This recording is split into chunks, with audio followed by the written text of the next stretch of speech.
నమస్కారం. కేనీ న్యూస్ కి స్వాగతం. మహిళను హత్య చేసిన నిందితుడిని అరెస్ట్ చేసి రిమాండ్ తరలించామని కామారెడ్డి ఎస్పీ రాజేష్ చంద్ర తెలిపారు.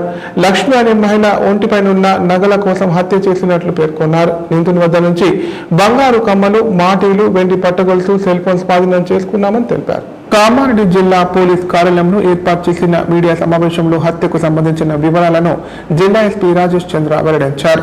మృతురాలు లక్ష్మి, నిందితుడు శ్రీకాంత్ ఇద్దరు కలిసి లింగంపేటలోని మసీద్ నిర్మాణ పనులకు కూలికి వెళ్లారు. ఈ క్రమంలో వారిద్దరికీ పరిచయం ఏర్పడింది. లక్ష్మి వద్ద ఉన్న బంగారం, వెండి ఆభరణాలు, నగదును ఎలాగైనా దొంగలించాలని శ్రీకాంత్ నిర్ణయించుకున్నాడు. పథకం ప్రకారం ఈ నెల 20వ తేదీన సాయంత్రం శ్రీకాంత్ లక్ష్మి ఇంటి వద్దకు వెళ్లాడు. ఇంట్లో ఎవరు లేరని గమనించిన శ్రీకాంత్ చీరతో లక్ష్మి మెడకు బిగించి హత్య చేసి ఆమె వద్దనున్న బంగారం, వెండి, నగదును దొంగలించి పారిపోయాడు. అదే రోజు సాయంత్రం హైదరాబాద్ లో నివాసం ఉండే లక్ష్మీ కుమార్తె ఫోన్ చేయగా ఆమె లిఫ్ట్ చేయలేదు. దీంతో ఇంటి పక్కన ఉన్న వారికి లక్ష్మీ కుమార్తె ఫోన్ చేయగా ఇంట్లో నుండి దుర్వాసన వస్తుందని ఇంటి పక్కన వారు కుమార్తెకు సమాచారం అందించారు. వెంటనే లక్ష్మీ కుమార్తె తన భర్తతో కలిసి ఇంటి వద్దకు వచ్చి చూడగా తల్లి చనిపోయి కనిపించింది. దీంతో లింగంపేట పోలీస్ స్టేషన్ లో ఫిర్యాదు చేయగా కేసు నమోదు చేసుకున్న పోలీసులు దర్యాప్తు చేపట్టారు. సీసీ కెమెరాలు, సాంకేతిక పరిజ్ఞానం సాయంతో పాత నేరస్తుడైన శ్రీకాంత్ పై అనుమానం కలిగి పోలీసులు అదుపులోకి తీసుకుని విచారించగా నేరము ఒప్పుకున్నాడు. దీంతో శ్రీకాంత్ కు రిమాండ్ కు తరలించారు.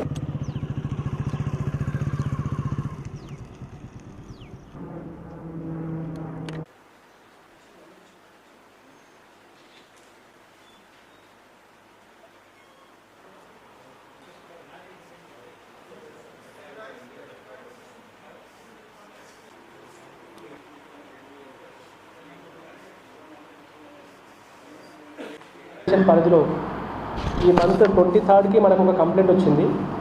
ఒక లేడీ సుమారు 45 ఏజ్ మధ్యలో ఉంటుంది. ఆ లేడీ చనిపోయి ఇంట్లో ఉందని చెప్పేసి మనకు కంప్లైంట్ వచ్చింది. సో దానికి ఇమ్మీడియట్గా మన పోలీస్ టీం అక్కడ వెళ్ళి మొత్తం వెరిఫై చేయడము, ఆ హౌస్ని బ్రేక్ చేసి లోపలికి వెళ్ళి చూస్తే ఆల్రెడీ డీకంపోజ్డ్ స్టేట్లో ఒక లేడీ బాడీ అక్కడ పడి ఉండడం గమనించి స్పాట్ పిఎంఈ చేయించి మొత్తం వెరిఫై చేసి సీన్ ఆఫ్ క్రైమ్ చెక్ చేసిన తర్వాత ఇమీడియట్గా 3 టీమ్స్ ఫామ్ చేసుకొని దాని దర్యాప్తు ప్రారంభిస్తే మనకు ఇందులో అక్యూజ్డ్ ఎవరైతే చంపిన వ్యక్తి హంతకుడు అతను దొరకడం నిన్న సాయంత్రం మనకి ఇన్ఫర్మేషన్ తోటి దొరకడం జరిగింది. వివరాల్లోకి వెళ్తే ఎవరైతే చనిపోయిన లేడీ ఉన్నారో ఆవిడ ఒక కన్స్ట్రక్షన్లో డైలీ లేబర్ లాగా వర్క్ చేస్తూ ఉన్నారు. అదే దాంట్లో ఎవరైతే హంతకుడు ఉన్నాడో కొన్నాళ్ళు కలిసి పనిచేస్తాడో దాంతో కొంచెం పరిచయం ఉంది. ఆ పరిచయంతో ఈ నెల 20వ తారీఖు ఆవిడ ఇంటికి పోయి మాటలు కలిపి కొంతసేపు తర్వాత అదును చూసుకొని ఆవిడ చీరతోటి, కొంగుతోటి ఆవిడ గొంతు నిమిలి చంపడం జరిగింది. అండ్ ఆవిడ దగ్గర ఉన్న ఈ గోల్డ్ అండ్ సిల్వర్ ఐటమ్స్ని కూడా అతను తీసుకొని అక్కడ నుంచి పారిపోవడం జరిగింది. అంటే పారిపోయేటప్పుడు ఎవరికి అనుమానం రాకుండా చనిపోయిన లేడీ సెల్ ఫోన్ని అతని దగ్గర పెట్టుకొని దాంతోపాటు ఆ ఇంటికి కూడా ఒక తాళాన్ని వేసి ఆ తాళాన్ని కూడా దాని దగ్గర పెట్టుకొని వెళ్ళిపోవడం జరిగింది. సో చనిపోయిన లేడీకి ఒక డాటర్ హైదరాబాద్లో ఉంటుంది. ఆ డాటరు ఫోన్ చేస్తే కూడా వాళ్ళ మదర్ లిఫ్ట్ చేయకపోవడము, ఇంటి పక్క వాళ్ళకి చెప్తే ఆ ఇంట్లోంచి ఏదో దుర్వాసన వస్తుందని చెప్పడంతో ఆ చనిపోయిన లేడీ వాళ్ళ అమ్మాయి మనకు వచ్చి కంప్లైంట్ చేయడంతో ఇదంతా మనకి బయటకు వచ్చింది. వచ్చిన వెంటనే ఇన్ఫర్మేషన్ తెలుసుకున్న వెంటనే మనము సీసీ కెమెరాస్ కానీ మిగతావన్నీ కూడా చెక్ చేయడము, ప్రీవియస్గా ఈ లేడీ ఎవరితో మాట్లాడేది అవన్నీ కూడా చెక్ చేస్తే ఈ పర్టికులర్ పర్సన్ పైన మనకు అనుమానం వచ్చి ఇతని పైన ఇన్ఫర్మేషన్ మనం నెట్వర్క్ డెవలప్ చేసుకొని ఇన్ఫర్మేషన్ నెట్వర్క్ పెట్టుకుంటే మనకి నిన్న సాయంత్రం అతను మళ్ళీ ఆ ప్రాపర్టీ తోటి మన ఏరియాలోకి రావడంతో అతన్ని పట్టుకోవడం జరిగింది. ఈ అక్యూజ్డ్ గతంలో కూడా చాలా కంప్లైంట్స్, చాలా అఫెన్సెస్లో పార్టిసిపేట్ చేసినారు. 2014 నుంచి కూడా ఆయనకి క్రైమ్ హిస్టరీ ఉంది. 2023లో అల్లాపూర్లో ఇటువంటి ఒక హత్య చేయడం జరిగింది. మళ్ళీ 2023లోనే గట్కేసర్ పోలీస్ స్టేషన్లో, దాని తర్వాత 2020లో సదాశివనగర్ పోలీస్ స్టేషన్లో, 24లో లింగంపేట పోలీస్ స్టేషన్లో, ఇలా చాలా మొత్తం 9 అఫెన్సెస్తో ఉన్నాయి. అండ్ రీసెంట్గా కూడా 2025లో లింగంపేట పోలీస్ స్టేషన్లోనే ఒక దొంగతనం చేసిన తర్వాత 2 లక్షల రూపాయలు అతను తీసుకెళ్తే అతన్ని పట్టుకొని కోర్టు వారికి కూడా సబ్మిట్ చేయడం జరిగింది. వారు సొంత జామీన్ పైన అతను రిలీజ్ చేయడం జరిగింది. అది జరిగిన కొన్నాళ్ళకే మరొకసారి ఇతను ఈ మర్డర్ ఫర్ గెయిన్లో ఇన్వాల్వ్మెంట్ అయినట్టుగా మనకు తెలుస్తూ ఉన్నది. ఆయన దగ్గర నుంచి మనము ఒక జత బంగారు కమ్మలు, ఒక జత బంగారు మాటీలు, పక్కపుల్లలు, ఒక జత వెండి పట్టి గొలుసులు, 4 మట్టెలు మరియు సెల్ ఫోన్ కూడా సీజ్ చేయడం జరిగింది. అతన్ని ఇప్పుడు ఈరోజు జ్యుడిషియల్ కస్టడీకి పంపిస్తాము. దాని తర్వాత మళ్ళీ పోలీస్ కస్టడీ తీసుకొని ఫర్దర్ ఎంక్వైరీ కూడా కంప్లీట్ చేసుకుంటాం. మీ సేవా కేంద్రంలో భూ సమస్యలపై దరఖాస్తు చేసుకుంటే భూభారతి చట్ట ప్రకారం చర్యలు తీసుకోవడం జరుగుతుందని కామారెడ్డి కలెక్టర్ ఆశీష్ సంగమన్ అన్నారు. భూభారతి చట్టంపై అవగాహన కల్పించడానికి ప్రతి మండల కేంద్రాల్లో అవగాహన సదస్సులు నిర్వహిస్తున్నామని తెలిపారు. ఈ చట్టంలో ఏమైనా అభ్యంతరాలు, అనుమానాలు ఉంటే నివృత్తి చేసుకోవచ్చని పేర్కొన్నారు. రెడ్డి మండలం చిన్న మల్లారెడ్డి అలాగే రాజంపేట, తాడ్వై మండల కేంద్రాల్లో నిర్వహించిన భూభారతి అవగాహన సదస్సులలో కలెక్టర్ ఆశీష్ సంగమన్ పాల్గొన్నారు. సందర్భంగా కలెక్టర్ మాట్లాడుతూ భూభారతి చట్టం ఈ నెల 14న ప్రారంభించడం జరిగిందన్నారు. చట్టంపై ప్రజలకు, రైతులకు సదస్సుల ద్వారా అవగాహన కల్పిస్తున్నామని తెలిపారు. ధరణి స్థానంలో భూభారతి, భూమి హక్కుల చట్టం తీసుకురావడం జరిగిందన్నారు. ఇందులో అన్ని రకాల అప్లికేషన్స్ ఉన్నాయని, హక్కుల రికార్డులలో తప్పుల సవరణ చేసుకోవచ్చని చెప్పారు. రిజిస్ట్రేషన్, మ్యూటేషన్ చేయడానికి ముందు భూముల సర్వే, పెండింగ్ సాదా బైనామా దరఖాస్తుల పరిష్కారం జరుగుతుందన్నారు. వారసత్వంగా వచ్చిన భూములకు మ్యూటేషన్ చేసే ముందు నిర్ణీత కాలంలో విచారణ చేయడం జరుగుతుందని చెప్పారు. పాసు పుస్తకాలలో భూమి పటం, భూముల సమస్యల పరిష్కారానికి 2 అంచెల అప్పీల్ వ్యవస్థ ఉంటుందని తెలిపారు. గ్రామీణ ప్రాంతాల్లో పంటలు సాగు చేసే పొలాల్లో ఫామ్ ఫండ్స్ నిర్మించుకోవాలని చెప్పారు. భూగర్భ జలాలు అంతరించిపోతున్న తరుణంలో వర్షపు నీటిని భూమిలోకి ఇంకిపోయే విధంగా ఫామ్ ఫండ్, ఇంకుడు గుంతలు, కందకాలు ఏర్పాటు చేసుకోవాలని రైతులకు సూచించారు. తర్వాత అసైన్ ల్యాండ్ కేసెస్ కూడా కొన్ని ఉన్నాయి. ఇంతకుముందు పార్టీలో పేరు ఉంది, బట్ ఎల్ఆర్ఈ ధర్మీ టైంలో అవి కూడా నాన్ డిజిటల్ సిగ్నేచర్ అయింది, లేకపోతే మొత్తం సర్వే నెంబర్ పార్టీలో ఆన్లైన్ రికార్డు రాలేదు. సో ఇట్లాంటి ఇష్యూస్ ఉన్నాయి. ఇవన్నీ ఇష్యూ దృష్టిలో పెట్టుకొని గౌరవ ముఖ్యమంత్రి గారు, రెవెన్యూ శాఖ మంత్రి వర్యులు, కేబినెట్ అందరూ ఎక్స్పర్ట్స్తో చర్చించి ప్రజలతో సజెషన్స్ తీసుకొని కమిటీ ఏర్పాటు చేశారు. కమిటీ మీటింగ్స్ చాలాసార్లు కమిటీ మీటింగ్స్ పెట్టడం జరిగింది. దాని తర్వాత బెస్ట్ యాక్ట్ ఏముండొచ్చు అది రైతుల సమస్యలు ఎలా రిజాల్వ్ చేయొచ్చు అది దృష్టిలో పెట్టుకొని కొత్త భూభారతి చట్టం తీసుకురావడం జరిగింది. ముఖ్యంగా ఈ చట్టంలో ఈ విధంగా అంశాలు ఉన్నాయి. ఫస్ట్, అధికారులు వికేంద్రీకరణ చేయడం జరిగింది. ఇంతకుముందు ఏమైంది అంటే కొన్ని కేసెస్లో CCLA వరకు వెళ్ళాల్సి వచ్చేది. ఇప్పుడు అట్లా ఉండదు. మ్యాక్సిమం అప్లికేషన్స్ మండల్ లెవెల్, తర్వాత RDO గారు లెవెల్, కొన్ని కేసులు కలెక్టర్ వరకు అప్లికేషన్స్ డిస్పోజ్ అవుతాయి. తర్వాత సెక్షన్ 5 ప్రకారం ఇప్పుడు సక్సెషన్ మ్యూటేషన్ కేసెస్ కొన్ని ఉన్నాయి. ఇంతకుముందు ధర్నీలో విచారణ చేయడానికి ఆప్షన్ లేదు. సో కొన్ని కేసెస్లో immediately same day slot booking అయిన తర్వాత సక్సెషన్ చేస్తారు. తర్వాత ఫీల్డ్ ఎంక్వైరీ, మౌఖ పంచనామా చేసి స్టేట్మెంట్స్ రికార్డ్ చేసి ఆర్డర్స్ ఇవ్వాలి. ఆర్డర్ కూడా స్పీకింగ్ ఆర్డర్ ఏంటంటే అన్ని యాక్సెప్ట్, రిజెక్ట్, రీజన్స్ నోట్ రాయాలి, ఆర్డర్లో రాయాలి. సో ఎందుకు రిజెక్ట్ చేస్తున్నారు, ఎందుకు యాక్సెప్ట్ చేస్తున్నారు, అట్లా. కార్యక్రమానికి తేదీ 14 ఏప్రిల్ 2025 రోజున గౌరవ మన రాష్ట్ర ముఖ్యమంత్రి గారు మరియు మనం అప్లై చేసుకుంటే తహసీల్దార్ గారు దానికి నోటీసులు ఇచ్చి ఎంక్వైరీ చేసి RDO గారి ద్వారా మీకు సులభంగా పని అవుతుంది. తర్వాత ఒకవేళ దాంట్లో ఏమైనా ప్రాబ్లం వచ్చింది.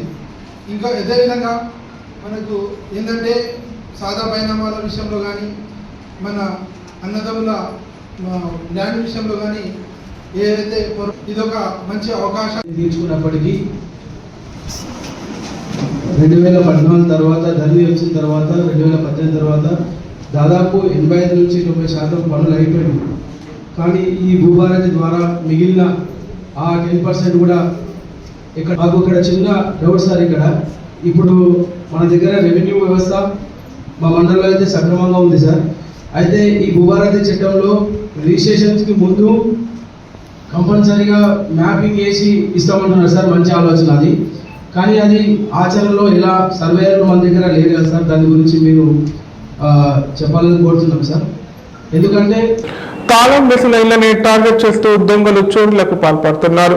దీంతో ఇళ్లు విడిచి బయటి ప్రాంతాలకు వెళ్లాలంటే ప్రజలు హడలెత్తిపోతున్నారు. తాజాగా ఇలాంటి ఘటనే కామారెడ్డి జిల్లా నసరుల్లాబాద్ మండలం దుర్కి గ్రామంలో చోటు చేసుకుంది. కామారెడ్డి జిల్లా నసరుల్లాబాద్ మండలం దుర్కి గ్రామంలో అంజాగొడని వ్యక్తి ఇంట్లో చోరీ జరిగింది. కుటుంబ సభ్యులు ఇంటికి తాళం వేసి బంధువుల వద్దకు వెళ్లగా దొంగలు తాళాలు పగలగొట్టి చోరీకి పాల్పడ్డారు. 3 తులాల బంగారం, 10,000 నగదు దొంగలు ఎత్తుకెళ్లినట్లు కుటుంబ సభ్యులు తెలిపారు. సమాచారం అందుకున్న పోలీసులు క్లోజ్ టీంతో ఘటనా స్థలానికి చేరుకొని వేలిముద్రలు సేకరించారు. బాధితుల ఫిర్యాదు మేరకు కేసు నమోదు చేసుకొని దర్యాప్తు చేస్తున్నారు.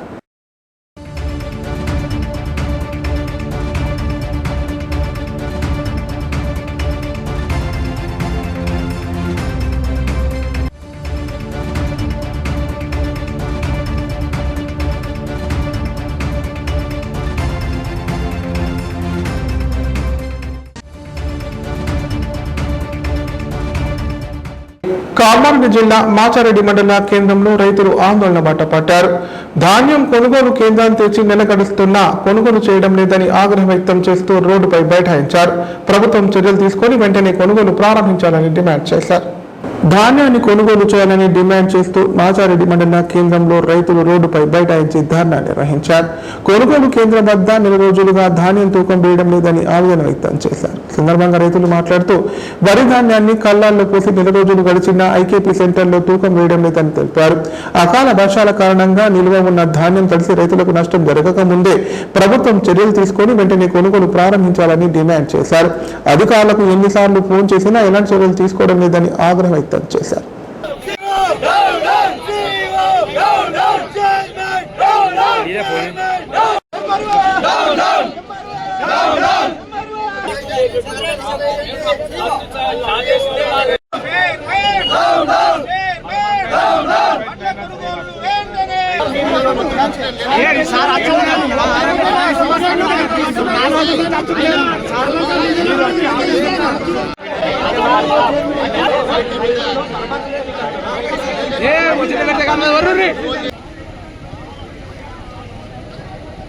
ఉన్నటువంటి వడ్ల కొనుగోలు కేంద్రంలో గత నెల రోజుల నుంచి పంటలు కోసినప్పటికీ ఇప్పటికి కూడా వడ్ల కొనుగోలు కేంద్రాన్ని స్టార్ట్ చేయకపోవడము సిగ్గుచేటు. ఇట్టి విషయమై ప్రాథమికంగా ఉన్నటువంటి వ్యవసాయ శాఖ వాళ్ళను మేము వెళ్ళి కలిస్తే లోకల్లో ఉన్నటువంటి CEO గారు మాట దాటివేయడం జరుగుతుంది. వాస్తవానికి మీరు వడ్లు కోసినటువంటి కేంద్రం అది వడ్ల కొనుగోలు కేంద్రమే కాదు. మేము అక్కడికి మీకు అమ్మాలి వాళ్ళని ఏ విధంగా కూడా మేము ప్రొవైడ్ చేయము, మేము వడ్ల కొనుగోలు చేయమని చెప్పేసి మాట దాటి వేసడం జరుగుతుంది. ఇట్టి విషయమై DCO గారిని కూడా మేము ఫోన్ కాల్ ద్వారా కలవడం జరిగింది. సార్ ఏంది విషయం, ఇట్లా CEO గారి యొక్క వివరణ కరెక్ట్ లేదని సార్ అని చెప్తే ఆయన పొద్దున వస్తారంటే సాయంత్రం వస్తారంటే పొద్దున వస్తామని గత 25 రోజుల నుంచి ఆయన కూడా మాట దాటి వేసే ధోరణి జరుగుతుంది. ఆ సెంటర్లో ఇంతవరకు కూడా ఇంత నీటి వసతి కూడా కల్పించడం లేదు. రైతుల కోసము ఒక టెంట్ కూడా వేయడం లేదు. ఏం మాట్లాడినా కానీ ప్రతిసారి కూడా అది మీ సెంటర్ కాదు. అధికారుల దృష్టికి తీసుకెళ్ళిరా ఏమంటారు వాళ్ళు అడుగుతారు. CEO district civil supply officer గారి దృష్టికి కూడా తీసుకెళ్ళినాము. ఆయన దృష్టికి తీసుకెళ్తే ఏమంటుండంటే పొద్దున కాల్ చేస్తే సాయంత్రం వరకు మీకు అమ్మాలను పంపిస్తామంటున్నారు. మళ్ళీ ఏమైందని సాయంత్రం కాల్ చేస్తే రేపు పొద్దున వరకు వస్తారంటున్నారు. ఈ విధంగా గత 25 రోజుల నుంచి ఇదే మాట దాటి వేసే ధోరణిలో కనిపిస్తూ ఉన్నది వాళ్ళ విషయం అనేది. కాబట్టి దయచేసి వెంటనే మా వడ్ల కొనుగోలు కేంద్రంలో దీన్ని సెంటర్గా పరిగణలోకి తీసుకొని సెంటర్గా ప్రకటించి వడ్ల కొనుగోలు వెంటనే స్టార్ట్ చేయాలని చెప్పేసి మీడియా ఆధ్వర్యంలో మీడియా సమీక్షంలో మేము విజ్ఞప్తి చేయడం. మండల కేంద్రం చుట్టుపక్కల కూడా మండల సెంటర్ మండల హెడ్ క్వార్టర్ లో ఉన్నటువంటి కొనుగోలు కేంద్రంలో సెంటర్లు 2 ఉంటాయి. ఒకటి విలేజ్ లోపల ఉంటుంది. మేము ఇక్కడ నుంచి వడ్లాటి తీసుకువెళ్దామంటే కూడా మాకు దారి సక్రమంగా లేకపోవడం వల్ల ఇక్కడ ఒక 50 నుంచి 60 మంది రైతులు గత 5 సంవత్సరాల నుంచి కూడా ఇదే సెంటర్ నడవడం జరుగుతుంది. అయినా వాళ్ళు వక్రబుద్ధితోటి వక్రీకరించి ఇది మీ సెంటరే కాదు, మేము ఇప్పుడు ప్రకటనలు. Life hospital Kamareddy. కామారెడ్డిలో 50 పడకల ISO సర్టిఫైడ్ గల ఏకైక hospital life hospital Kamareddy. Aarogyasri, EHS మరియు అన్ని రకాల నగదు రహిత హెల్త్ ఇన్సూరెన్సులు గల ఏకైక hospital life hospital. Aarogyasri card లేదా తెల్ల రేషన్ కార్డు ఉన్న వారికి ఆరోగ్యశ్రీ మరియు ఆయుష్మాన్ భారత్ ద్వారా ఆపరేషన్లు ఉచితంగా చేయబడును. కామారెడ్డిలో కార్పొరేట్ స్థాయి ఖరీదైన వైద్యాన్ని ప్రతి పేద మధ్యతరగతి వారికి అతి తక్కువ ఖర్చుతో వైద్యం చేయబడును. నిజామాబాద్, హైదరాబాద్ వెళ్లవలసిన అవసరం లేకుండా అనుభవజ్ఞులైన వైద్య బృందంచే క్లిష్టమైన ఎముకల ఆపరేషన్లు, ఆర్థోస్కోపిక్, కీహోల్ సర్జరీలు, జాయింట్ రీప్లేస్మెంట్, మోకాళ్ల మార్పిడి, వెన్నుపూస ఆపరేషన్లు మరియు 4 గంటలు అత్యవసర వైద్య సేవలు అందించబడును. మా సదుపాయాలు: అత్యాధునిక operation theatre, laminar OT, ICU, X-ray, physiotherapy, DEXA scan, pharmacy సౌకర్యాలు కలవు. రాష్ట్ర ప్రభుత్వ ఉద్యోగులకు ఫీజు రీయింబర్స్మెంట్ సౌకర్యం కలదు. సంప్రదించండి లైఫ్ హాస్పిటల్. తెలంగాణలో మొట్టమొదటిసారిగా అధునాతన పద్ధతిలో నరాల, మానసిక, sex, alcohol, fits treatment, AC intensive care unit ఇప్పుడు మన నిజామాబాద్ లో doctor B Keshavulu MD psychiatry, Osmania గారి ఆధ్వర్యంలో అన్ని సదుపాయాలు గల అత్యాధునిక అతిపెద్ద హాస్పిటల్ ప్రారంభించబడ్డది. నరాల బలహీనతలు, తలనొప్పి, ఫిట్స్, పళ్లు బిగపట్టడం, భయం, గుండెదడ, డిప్రెషన్, ఒంటరితనం, మంత్రాలు చేతబడి చేశారని అనుమానపడటం, వ్యతిరేకమైన ఆలోచనలు, తన గూర్చి మాట్లాడుకుంటున్నారని, చంపడానికి వస్తున్నారని భ్రమపడటం, ముట్టిందే ముట్టటం, కడిగిందే కడగటం, సెక్స్ లో బలహీనత, శీఘ్రస్ఖలనం, హస్తప్రయోగం, సెక్స్ లో తీవ్ర అసంతృప్తి, భార్యాభర్తల మధ్య అనుమానాలు, పిల్లల అల్లరి, అతికోపం, మతిమరుపు, చదువులో వెనుకబాటుతనం, alcohol, cigarette, gutka, Gul form బానిసైన వారికి స్పెషల్ ట్రీట్మెంట్. గమనిక: ఆధునిక ఏసీ వార్డు, అత్యంత విశాలమైన భవనం, అన్ని నరాల మానసిక సమస్యలకు మరియు ఆల్కహాల్ ను మాన్పించుటకు అడ్మిషన్స్ సౌకర్యం గల తెలంగాణలోనే అతిపెద్ద hospital doctor Keshavulu hospital. Bus stand ఎదురుగా లైన్, ఖలీల్వాడి, నిజామాబాద్. ఫోన్ 08462255189. కామారెడ్డి వీరశైవ లింగాయత్ సమాజ్ ఆధ్వర్యంలో మహాత్మా బసవేశ్వర జయంతి వేడుకలు ఘనంగా నిర్వహించారు. ఇందులో భాగంగా ఆయన చిత్రపటానికి పూల మాలలు వేసి నివాళులర్పించారు. మూఢనమ్మకాలు బలంగా ఉన్న రోజుల్లో తన బోధనల ద్వారా ప్రజలను మూఢాచారాల నుండి కాపాడారని కొనియాడారు. విశ్వగురు మహాత్మా శ్రీ బసవేశ్వర మహారాజ్ 892వ జయంతిని కామారెడ్డి జయశంకర్ కాలనీలోని ఓంకారేశ్వర ఆలయంలో వీరశైవ లింగాయత్ సమాజ్ ఆధ్వర్యంలో ఘనంగా నిర్వహించారు. సందర్భంగా మహాత్మా బసవేశ్వర చిత్రపటానికి పూల మాలలు వేసి ఆయన బోధించిన వ్యాఖ్యలను గుర్తు చేసుకున్నారు. సందర్భంగా వారు మాట్లాడుతూ ప్రతి వ్యక్తి కుల మతాలకు అతీతంగా జీవించాలన్నారు. మూఢనమ్మకాలు బలంగా ఉన్న 12వ శతాబ్దంలో మహాత్మా బసవేశ్వరుడు తన బోధనల ద్వారా ప్రజలను మార్చారని చెప్పారు. కుల, వర్ణ, లింగ వివక్షకు వ్యతిరేకంగా పోరాడని తెలిపారు. మానవత్వాన్ని బోధించిన అభ్యుదయవాది అని కొనియాడారు. ఆయన బోధించిన వ్యాఖ్యలను ప్రతి ఒక్క లింగాయత్ పాటిస్తారని పేర్కొన్నారు. ఈ కార్యక్రమంలో వీరశైవ లింగాయత్ కార్యదర్శి కంది శివరాములు, గౌరవ అధ్యక్షులు వీరన్న, ఉపాధ్యక్షులు పట్నం శెట్టి శ్రీనివాస్, ఆంజనేయులు, అర్చకులు తదితరులు పాల్గొన్నారు.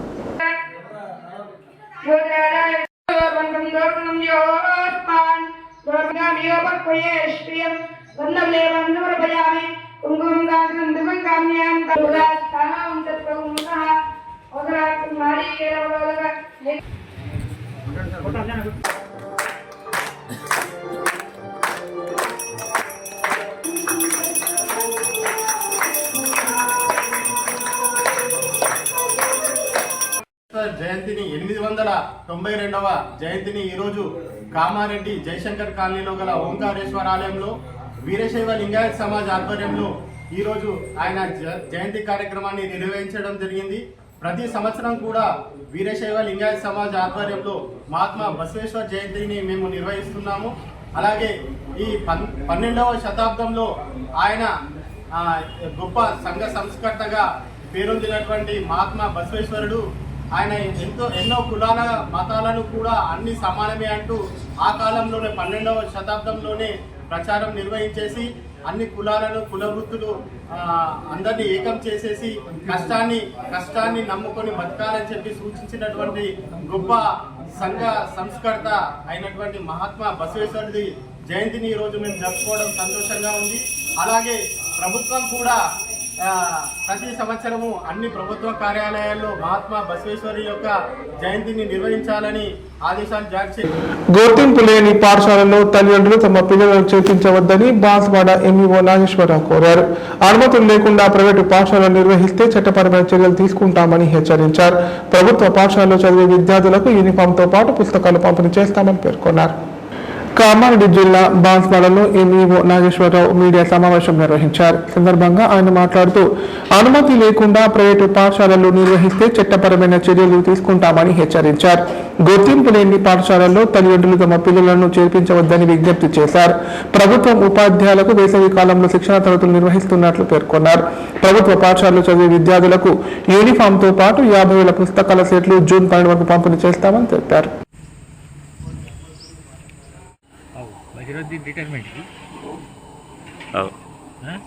సార్ ర్యాలీ తీసుకున్నాడు పి నాగేశ్వరరావు ఎంబీఓ బాన్స్వాడ. ఈరోజు ప్రెస్ మీట్ని ఏర్పాటు చేయడం జరిగింది. మిత్రులందరూ రావడం జరిగింది. దీని యొక్క ముఖ్యమైన ఉద్దేశం ఏంటంటే 2025-26 విద్యా సంవత్సరానికి గాను తల్లిదండ్రులు విద్యార్థుల్ని పాఠశాలలో జాయిన్ చేసుకోవాల్సిందిగా మనవి చేస్తూ ఉన్నాను.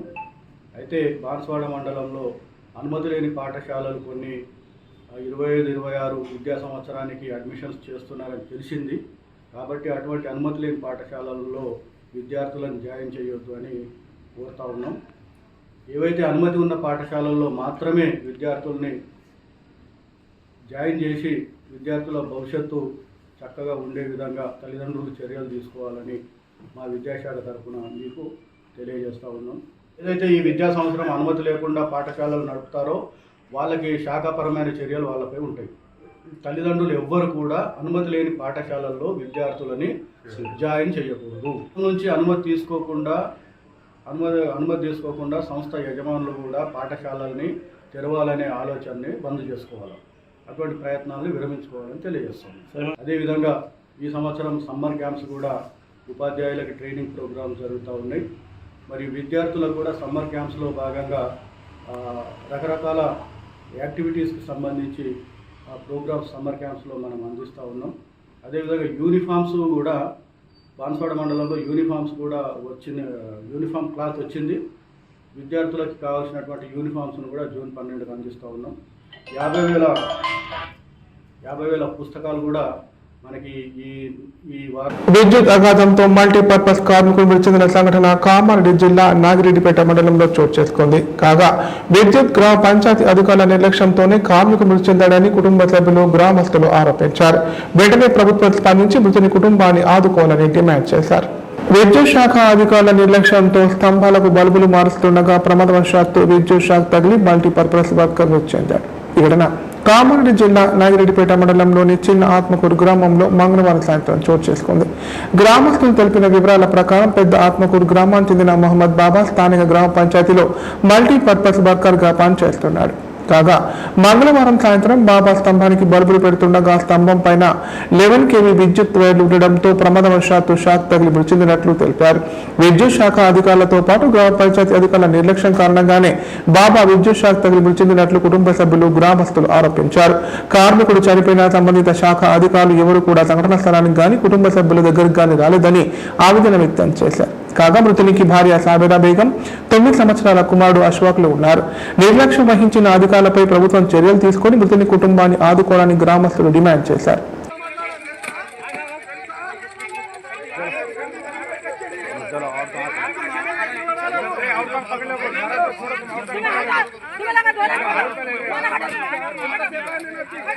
గంటలు అయిపోయి సార్, 5-6 గంటలు అయిపోయి సార్. ఏం రెస్పాన్స్ లేదు సార్.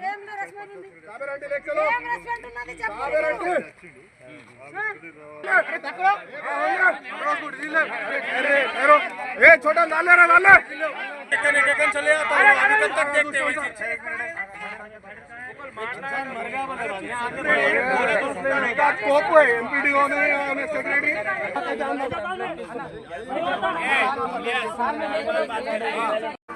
పంచాయత్ సెక్రటరీ రవీందరు ఉన్నాడు. రవీందర్ చెప్పాల్సిన విషయాన్ని ఆర్డరు కారోబార్కు పంచాయత్ సెక్రటరీ స్రవంతి చెప్పిందని వీళ్ళు గ్రామస్తుల తెలపడం జరిగింది. ఆ గ్రామస్తులు తెలిపిన మేరకు తగు చర్యలు ఎవరు చెప్తే వాళ్ళ మీద ఖచ్చితంగా తీసుకోవడం ఉంటుంది. ఇప్పుడు క్లియర్గా వార్తలు ఇంతటితో సమాప్తం. తిరిగి ప్రసారమయ్యే వార్తలు మళ్ళీ కలుద్దాం. అంతవరకు సెలవు. నమస్కారం.